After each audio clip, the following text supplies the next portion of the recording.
Olá, eu sou Adriano Lorenzon, diretor de gás natural da Abrace, e esse é o Trocando Ideias.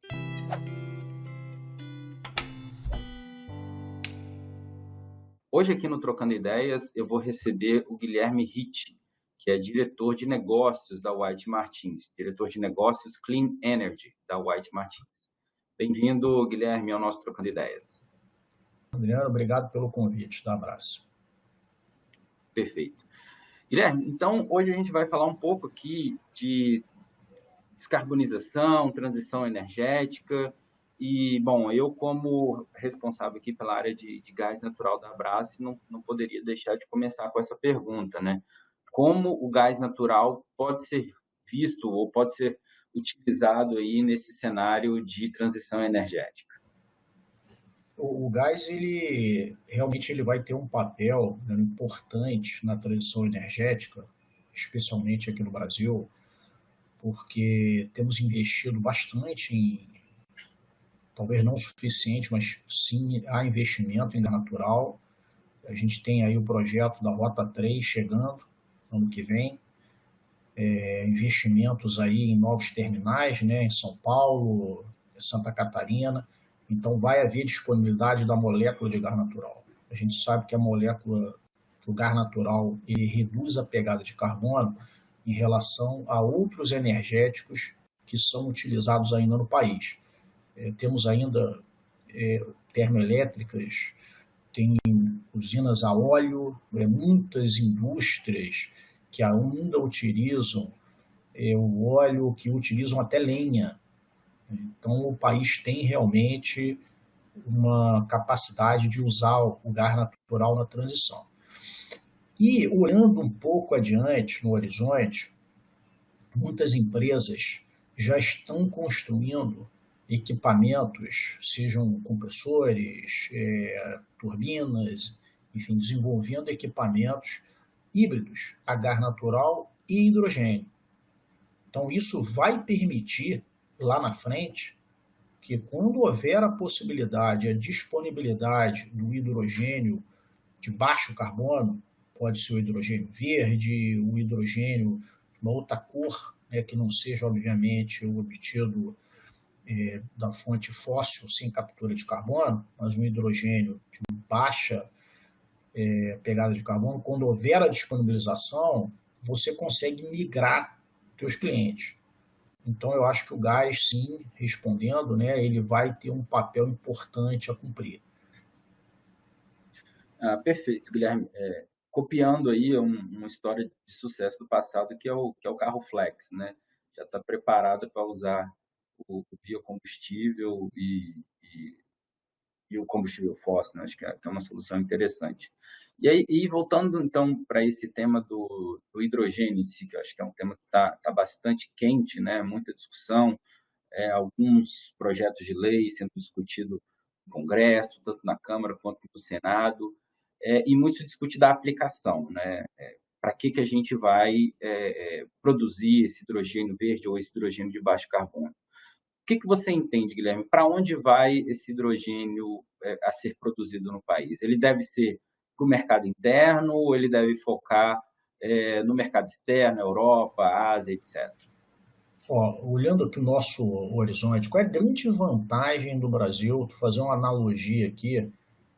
Nós, como Linde, a gente opera a empresa global, estamos em mais de 100 países, mas olhando aqui onde a gente efetivamente faz a gestão das operações dos países da América Latina Sul.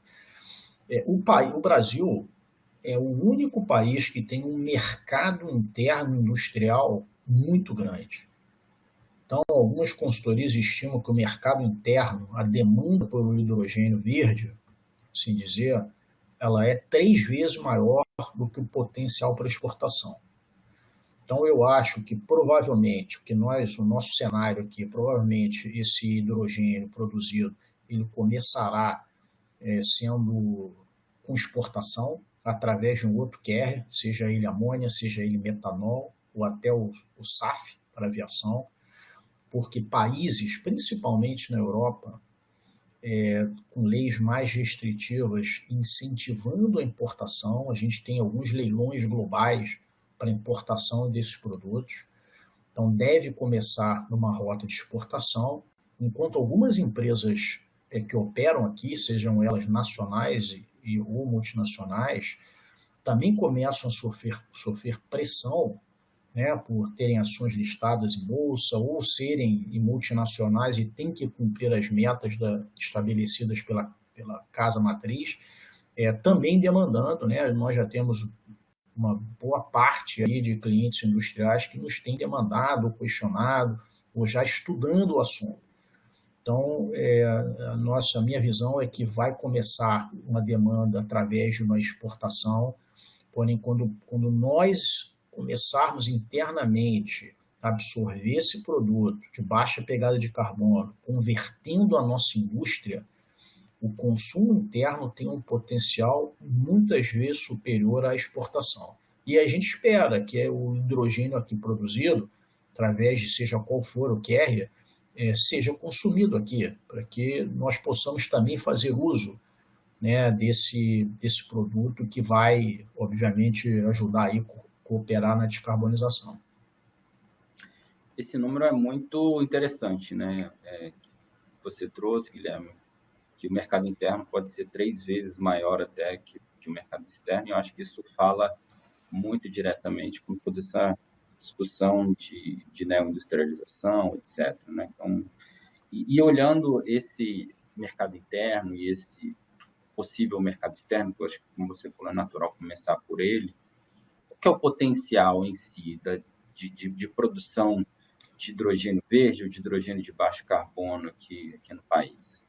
Eu tenho sempre muito cuidado, né, em falar números, porque eu começo a olhar, a gente, há 2 anos atrás, começou a fazer e junto com consultorias, a analisar números, e efetivamente os números não vêm acompanhando as projeções que foram sugeridas há 2, 3 anos atrás. E aí, por algumas restrições, fornecedores de equipamentos que não estavam preparados por uma demanda, subsídios de alguns países que efetivamente ainda carecem de algumas regras, alguns países que mesmo com subsídio, e aí houve, né, a gente não pode esquecer que houve um fato importante, que foi o conflito da Ucrânia ano passado, no ano, né, que afetou o custo do gás natural, reduziu a disponibilidade e muitos países, a própria Alemanha, teve que voltar a utilizar, inclusive, carvão em sua base. Então, todo o planejamento que vinha sendo feito e apresentado nas COPs anteriores de uma redução, eles não vêm sendo cumpridos. Tá? Então, a gente está, sim, um pouco atrasado. Eu acho que o que falta agora, por exemplo, olhando aqui para o Brasil, quando você olha, por exemplo, o que vai mover? Estados Unidos, um plano muito forte, o IRA, né, de incentivo, vários benefícios, vários hubs de hidrogênio verde. A Linde, inclusive, vai participar de um hub na Califórnia. Você via na Alemanha o H2 Global, que é um mecanismo de importação de amônia, metanol verde de outros países para incentivar a produção em outros países. Então, tem alguns países que estão realmente movendo esse processo. O Brasil, como você mesmo disse, tem algumas leis que ainda estão sendo discutidas, ainda não estão em vigor. A gente precisa entender o que vai sair. Se vai ter controle, flexibilidades. Então, antes de fazer projeção, eu acho mais importante aqui a gente ter efetivamente quais são as regras que vão vigorar no Brasil. Isso é muito importante para os investidores. Quando nós vamos, todos os investimentos aqui são investimentos de uma quantia importante. Para você ter escala, economicidade em plantas de hidrogênio verde, amônia verde, você precisa fazer investimentos significativos. E para os investidores fazerem esse investimento, você precisa ter as regras claras. Não pode haver mudança, não pode haver depois um questionamento. Então, aguarda-se né, onde todos os países, a gente tem um time de Clean Energy Global, os países que já estão com projetos, na maioria deles foram países que lançaram algum subsídio, algum incentivo para você fazer a conversão. A conversão no produto, o hidrogênio, por exemplo, de baixa pegada, né, baixo carbono, ele ainda tem um custo maior, então você tem que ter um incentivo para essa migração. A gente espera que as projeções, né, a gente está revendo em vários países, os conselheiros estão revendo as suas projeções, adequando as limitações, principalmente de fabricantes, licenças ambientais que precisam ocorrer, para a gente ter um planejamento adequado e que seja cumprido, com metas que sejam cumpridas. Guilherme, bom, você falou de regras, né? Você falou de incentivos. E eu acho que esse é exatamente o ponto que a gente está, né, no Congresso, tanto na Câmara quanto no Senado, avaliando essas regras e avaliando esses incentivos.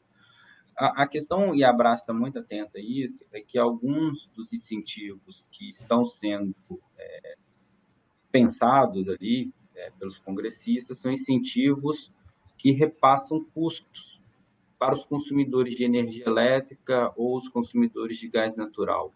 Então, ao mesmo tempo, a gente tem, obviamente, as restrições fiscais aqui do país. A dúvida é como que se consegue elaborar uma política de incentivo ao hidrogênio sem trazer esses custos adicionais para os consumidores de energia elétrica e gás. É uma questão importante, né? O Brasil não é um país super rico, né? A gente viu aí o plano do Biden colocando bilhões de dólares para incentivar o uso de combustíveis verdes. São muitos bilhões. Você vê a Alemanha, vê Coreia do Sul, que a gente tem acompanhado, né? Países realmente que estão investindo forte com suas reservas. Não é o nosso caso aqui. Eu não acredito que seja fazer um investimento tão grande para facilitar a descarbonização. Por outro lado, a gente tem a possibilidade da energia renovável a um custo inferior e estabilidade, né, ao longo do ano, melhor que os demais países. Eu sinceramente acho que essa transição, se você olhar historicamente as transições, né, da madeira, carvão, óleo, depois para o óleo, gás natural, todas elas tiveram um viés, um aspecto, a maioria econômico. Essa próxima transição, ela provavelmente não será só econômica. Ela tem realmente um viés da descarbonização, da necessidade da descarbonização. Então, existem várias propostas, né? Essa de você onerar o consumidor, ela realmente ela não é boa, ela pode atrasar o processo. Eu sou, de todos os modelos que a gente analisa, que eu pelo menos analiso, eu acredito que você tem que incentivar, eventualmente, através de uma taxação da emissão e de forma planejada. Para o quê? Para você, dando prazo, anos, para você fazer o projeto, você ter equipamentos já mais baratos, econômicos, né? O sistema de CCS ou CCUS, que é a captura de carbono, estabelecido, uma tecnologia que a Linde tem disponível, domina, em alta escala, tem os hubs de hidrogênio, você vai implementando esses processos, vai tendo disponibilidade do produto, mais fabricantes, cai o custo dos investimentos e vai facilitando. Nas trocas dos equipamentos das empresas, principalmente dos setores difíceis, que a gente chama de difíceis de abater, quando eles fazem suas manutenções ou têm que fazer a troca dos seus equipamentos, eles já vão alterando por processos com descarbonização.